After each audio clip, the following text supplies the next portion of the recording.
Welcome to the 94th annual mid-class sonnet recitation.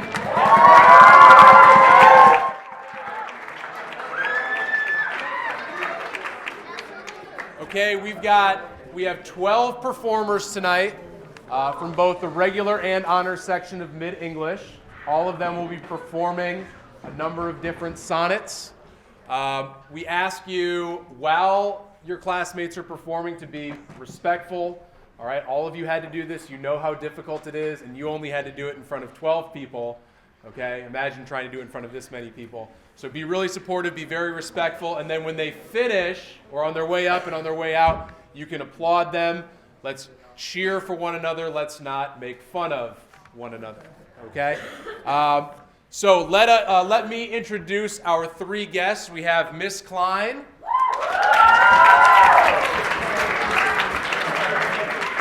We've got Mr. Koshi. And we have last year's Mid-Sonnet winner, Harry Wang.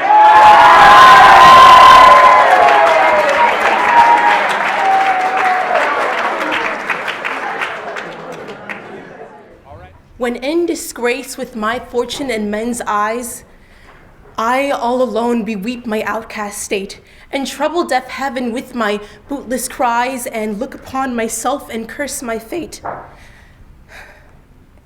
Wishing me like to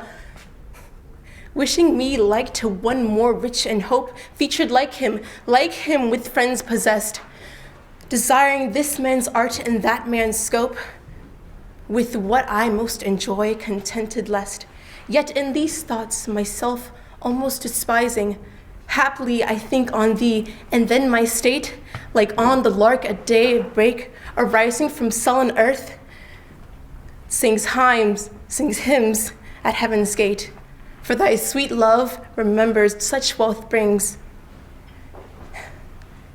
that then may scorn to change my state with kings.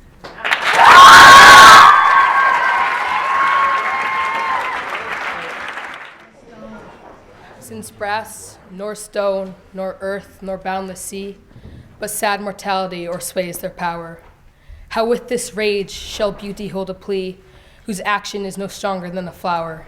Oh, how shall summer's honey breath hold out against the wreckful siege of battering days, when rocks impregnable are not so stout, nor gates of steel so strong, but time decays?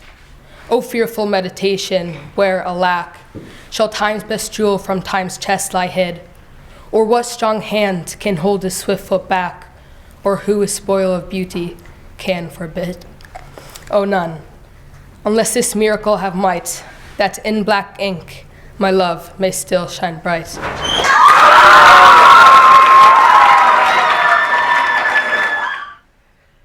Oh, lest the world should task you to recite what merit lived in me that you should love. After my death, dear love, forget me quite, for you in me can nothing worthy prove. Unless you would devise some virtuous lie to do more for me than mine own desert, and hang more praise upon deceased I than niggard truth would willingly impart. Oh, lest your true love may seem false in this, that you for love speak well of me untrue, my name be buried where my body is, and live no more to shame nor me nor you. For I am shamed by that which I bring forth, and so should you to love things nothing worth. Thank you.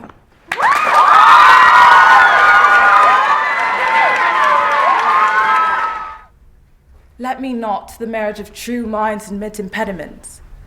Love is not love which alters when it alteration finds, or bends with the remover to remove, oh no. It is an ever-fixed mark that looks on tempest and is never shaken. It is the star to every wandering bark whose worth's unknown, although his height be taken. Love's not time's fool, though rosy lips and cheeks within his bending sickle's compass come. Love alters not with his brief hours and weeks, but bears it out even to the edge of doom. If this be error, and upon me proved, I never writ, nor no man ever loved.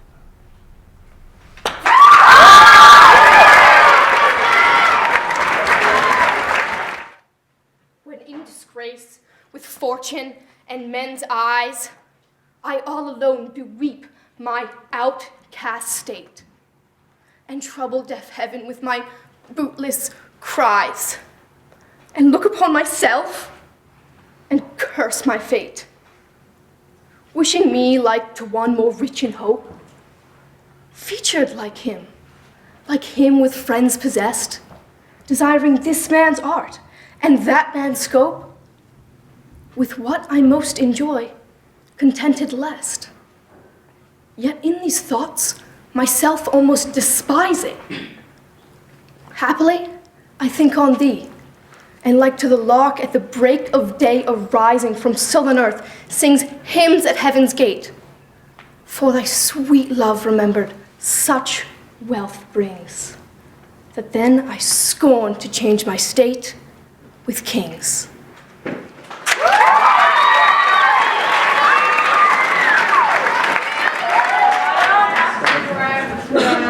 My mistress' eyes are nothing like the sun. Coral is far more red than her lips red. If snow be white, why then her breasts are dun. If hairs be wires, black wires grow on her head. I have seen roses damask red and white, but no such roses yet in her cheeks. And in some perfumes is there more delight than in the breath that from my mistress reeks. I love to hear her speak. Yet well I know that music had a far more pleasing sound. I grant I never saw a goddess go. My mistress, when she walks, treads on the ground. And yet, by heaven, I think my love as rare as any she, belied with false compare. How heavy do I journey on the way, when what I seek, my weary travels end, doth teach that ease, and that repose to say, thus far the miles are measured from thy friend. The beast that bears me, tired with my woe, plods dully on, to bear that weight in me, as if by some instinct the wretch did know, his rider loved not speed being made from thee. The bloody spur cannot provoke him on, that sometimes anger thrusts into his hide, which heavily he answers with a groan, more sharp to me than spurring to his side. For that same groan doth put this in my mind, my grief lies onward, and my joy behind. Thank you.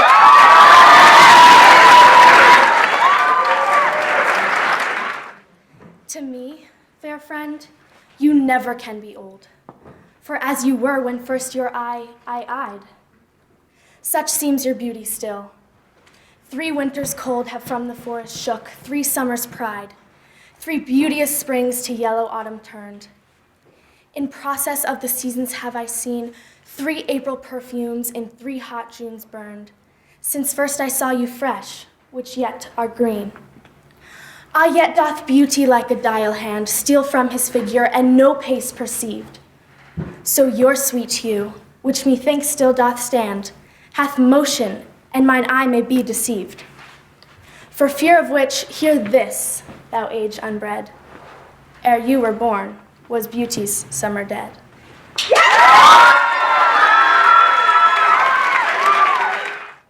Since I left you, mine eye is in my mind, and that which governs me to go about doth part its function, and is partly blind. Seems seeing, but effectually is out. For it no form delivers to the heart of bird, or flower, or shape, which it doth latch. Of his quick objects hath the mind no part, nor his own vision holds, what it doth catch. For if it see the rudest or the gentlest sight, the most sweet favor, or deformest creature, the mountain or the sea, the day or the night, the crow or the dove, it shapes them to your feature. Incapable of more, replete with you. My most true mind maketh mine eye untrue. Thank you.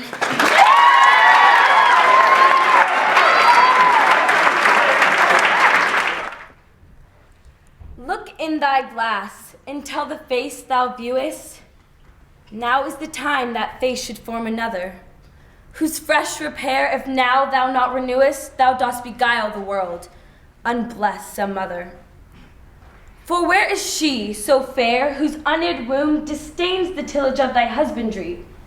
Or who is he, so fond will be the tomb of his self-love, to stop posterity? Thou art thy mother's glass, and she in thee calls back the lovely April of her prime. So thou, through windows of thine age, shalt see, despite of wrinkles, this thy golden time. But if thou live, remembered not to be, die single, and thine image dies with thee.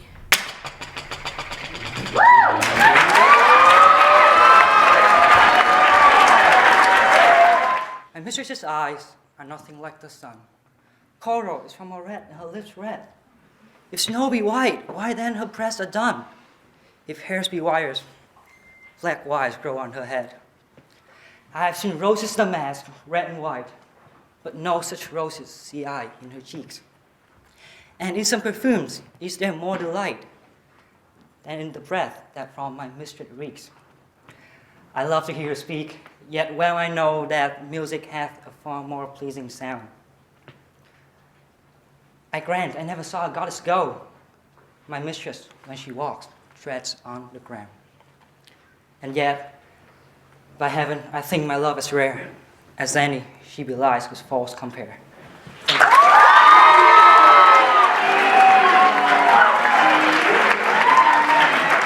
Let me not to the marriage of true minds admit impediments.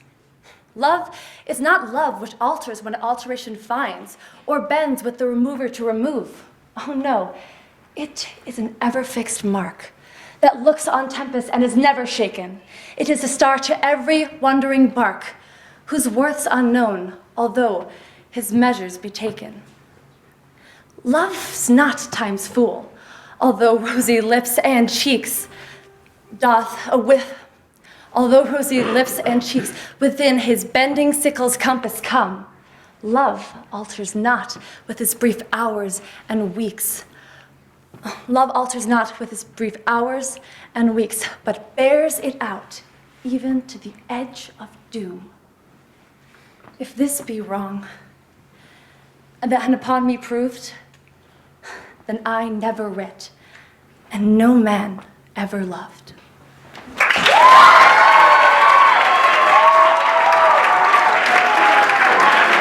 Okay. So again, an unbelievable job by all of our sonneteers. Absolutely. Give them one more round of applause. There you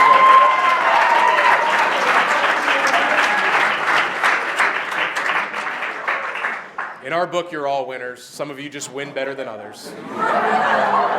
And let's give our judges one more round of applause.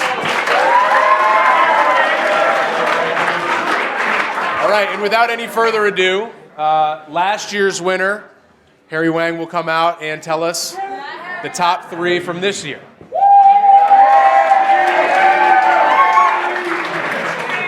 All right, before I start, I just want to thank you all for your performances. And you all did great, and you all did better than I did last year. So it was really hard to decide because everyone did perfectly. And okay, so no more mystery. So the third place is Eugenie.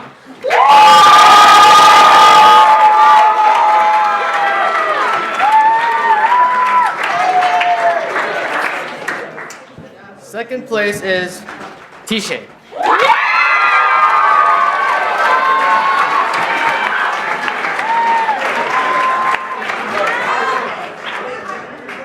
And the first place, her performance was extraordinary. We picked her out right away, and she is Emma.